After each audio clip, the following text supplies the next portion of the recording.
आज की वीडियो उन स्टूडेंट्स के लिए इम्पोर्टेंट होने वाली है जो नीट 2027 के लिए प्रिपेयर कर रहे हैं और जिन्होंने ड्रॉप लेने का सोचा है या जो नीट 2027 में एग्ज़ाम देने वाले हैं फर्स्ट टाइम, या जो अभी ड्रॉप लेकर नीट 2027 के एग्ज़ाम में जो है पार्टिसिपेट करेंगे। तो क्या नई चेंजेस आने वाले हैं। जैसा कि आप लोगों को पता है कि पेपर लीक के बाद जो है सुप्रीम कोर्ट ने कुछ गाइडलाइंस दी थी एनटीए को फॉलो करना था। तो बहुत सारे स्टूडेंट के मन में डाउट्स आ रहा होगा, आपने बहुत सारी वीडियोज़ भी देखी होंगी। आज की वीडियो में कम से कम टाइम में हम आपको पूरी डिटेल में बता देंगे जो कि आपके डाउट्स आ रहे हैं। अगर मैं बात करूं कि एग्ज़ाम 2 फेजेज़ में होगा, जो नीट 2027 का एग्ज़ाम है क्या वो 2 फेजेज़ में होगा। एज लिमिट्स रहेंगी, उसमें अपर एज लिमिट रहेंगी, लोअर एज लिमिट रहेंगी, क्या एज लिमिट्स रहेंगी। और अगर मैं बात करूँ नंबर ऑफ़ अटेम्प्ट्स, कितने नंबर ऑफ़ अटेम्प्ट्स दे सकते हैं स्टूडेंट नीट 2027 के लिए, इसकी भी हम बात करेंगे आज की वीडियो में। और अगर मैं आपको बता दूँ एक और क्वेश्चन आ रहा है कि पेपर का जो है डिफ़िकल्टी लेवल क्या रहने वाला है।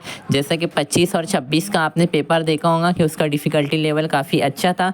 तो डिफ़िकल्टी लेवल क्या रहने वाला है। और मोस्ट आस्क्ड क्वेश्चन जो आ रहे हैं वो आ रहा है सीबीटी मोड में एग्ज़ाम होने वाला है या नहीं होने वाला है। कंप्यूटर बेस्ड टेस्ट होगा या जैसे अभी तक होता है पेन एंड पेपर मोड पे वैसे ही होगा। तो आज की वीडियो में हम पूरी एक एक डिटेल में मैं आपको बात बता दूंगा कम से कम टाइम में। और ये वीडियो देखने के बाद आपको कोई दूसरी वीडियो देखने की ज़रूरत भी नहीं पड़ेगी। तो चलिए टाइम ना गवाते हुए वीडियो को शुरू करते हैं।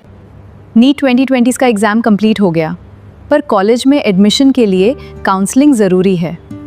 इसीलिए नीट के बाजीगर चैनल आपके लिए फ्री काउंसलिंग प्रोग्राम लाया है, जिसमें आपके सभी काउंसलिंग रिलेटेड डाउट्स क्लियर होंगे। कितने मार्क्स पर कौन सा कॉलेज मिलेगा, कॉलेज फीस और भी बहुत कुछ। बस आपको नीट के बाजीगर यूट्यूब चैनल को सब्सक्राइब करके डाउट कमेंट करना है।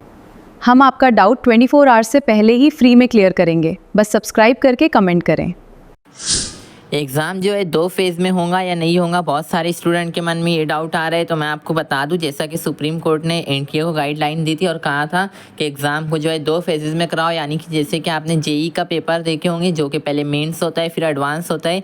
यानी कि पहले नीट का जब एग्ज़ाम होगा तो कुछ स्टूडेंट पहले ही हट जाएंगे और जो मेंस क्लियर कर लेंगे वो जाएंगे एडवांस में, और वो जाकर फिर मतलब जो 2-3 लाख स्टूडेंट जो भी होते हैं तो वहाँ पर उनका कंपटीशन रहेगा। और जो 22 लाख से 20 लाख बच्चे वो पहले ही हट जाएंगे। तो ऐसे 2 फेजेज़ में भी एग्ज़ाम हो सकता है। पर इसका जो है अभी कोई ऑफिशियल डाटा नहीं है। एनटीए ने नहीं कहा है कि नीट 2027 से ये फॉलो होगा या नीट 2027 में 2 फेजेज़ में एग्ज़ाम होगा। तो इसके लिए आपको ज़्यादा पैनिक नहीं करना है, आपको अपनी स्टडी पे ध्यान देना है। अगर मैं अगले डाउट्स की बात करूँ तो जो अगला डाउट्स आ रहा है एज लिमिट का, अपर एज लिमिट और लोअर एज लिमिट। तो जो है अपर एज लिमिट हो सकता है, पर अभी तक इसका भी कोई एनटीए ने नहीं कहा है कि अपर एज लिमिट इतनी होगी। तो नीट 2027 में तो हो सकता है क्या ना कुछ इसके अपर एज लिमिट की कुछ बात की जाए। अगर होनी रहती तो अभी तक बोल देते।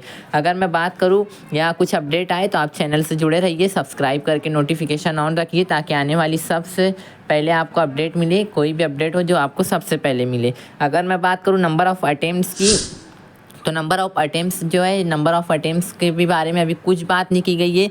जैसा कि बोला गया है कि नंबर ऑफ़ अटेम्प्ट्स पर भी लिमिट लगाए जाए, पर जो है अभी तक एनटीए ने नहीं कहा है कि नीट 2027 में इतने ही स्टूडेंट दे सकते हैं एग्ज़ाम या इतने अटेम्प्ट वाले नहीं दे सकते। ऐसा कुछ भी नहीं कहा है। तो आपको इस पर भी ज़्यादा पैनिक नहीं करना है, आपको अपनी स्टडी पे फोकस करना है। अगर मैं बात करूँ पेपर का डिफ़िकल्टी लेवल, तो ये हाँ डिफ़िकल्ट पेपर हो सकता है। जैसा कि आपने नीट 2025 में देखा पेपर काफ़ी टफ था। फिर री नीट 2026 में भी आपने देखा कि पेपर का लेवल काफ़ी टफ था। जो ओवरऑल पेपर अगर हम देखें तो काफ़ी टफ आया था। तो जो है पेपर का डिफ़िकल्टी लेवल टफ आ सकता है। और अगर आप टफ की तैयारी कर लेते हो और अगर पेपर इजी भी आता है तो आपसे हो जाएगा। तो आप पेपर जो है 25 और 26 के हिसाब से ही देखिए, री नीट 2026 और 25 के हिसाब से आपको लेवल देख के अपनी स्टडी पर फोकस करना है। अगर मैं बात करूँ मोस्ट आस्क्ड क्वेश्चन जो है CBT mode computer based test होगा या नहीं होगा, तो देखिए जहाँ तक मुझे लगता है 100% होगा कंप्यूटर बेस्ड टेस्ट हो, क्योंकि जो है हमारे एजुकेशन मिनिस्टर ने भी इस पर कहा था क्या आने वाले साल से हम नीट 2027 से जो है सीबीटी मोड में एग्ज़ाम करवाएंगे, ये उन्होंने भी कहा था। और जो है सुप्रीम कोर्ट ने भी ये बात रखी गई थी। तो जो है कंप्यूटर बेस्ड टेस्ट हो सकता है। तो जैसा कि आप ऑनलाइन टेस्ट की भी प्रैक्टिस कर सकते हो, पर अभी तो आपका स्टार्टिंग है, आपको ज़्यादा भी स्टडी पे फोकस देना है। और जो टेस्ट है आपका नीट का, नीट 2027 का, हाँ ये हो सकता है सीबीटी मोड में, पर अभी इसकी तरफ से एनटीए ने कुछ ऐसा ऑफिशियल डाटा नहीं दिया। तो ये जो भी बातें थी हमने आपको बता दिया, पर अभी आपको सिर्फ स्टडी पे फोकस करना है। अगर कोई फाइनल अपडेट होती है और आती है तो हम आपको जो है इसी चैनल के ज़रिए सबसे पहले अपडेट देंगे। तो आपको चैनल को सब्सक्राइब करके नोटिफिकेशन को ऑन रखना है और आने वाले टाइम में कम टाइम में ज़्यादा स्कोर कैसे करना है, जिनकी फिजिक्स केमिस्ट्री एकदम वीक होती है, और बायोलॉजी में कैसे ज़्यादा स्कोर करना है, इस पर आपको जो है बहुत सारे शॉर्ट्स देखने के लिए मिल जाएंगे, आपको वीडियोस देखने के लिए मिल जाएंगी। नीट 2027 एस्पिरेंट के लिए ये चैनल पर सिर्फ काउंसलिंग नहीं, स्टडी के बारे में भी बताया जाता है। तो चैनल को सब्सक्राइब करके नोटिफिकेशन को ऑन रखिए। आज की वीडियो में इतना ही, समझता हूँ आपके सबसे डाउट्स क्लियर हो चुके होंगे। अगर कोई डाउट्स नहीं क्लियर हुआ है तो कमेंट में पूछ सकते हैं। मिलते हैं अगली वीडियो में। Thanks for watching.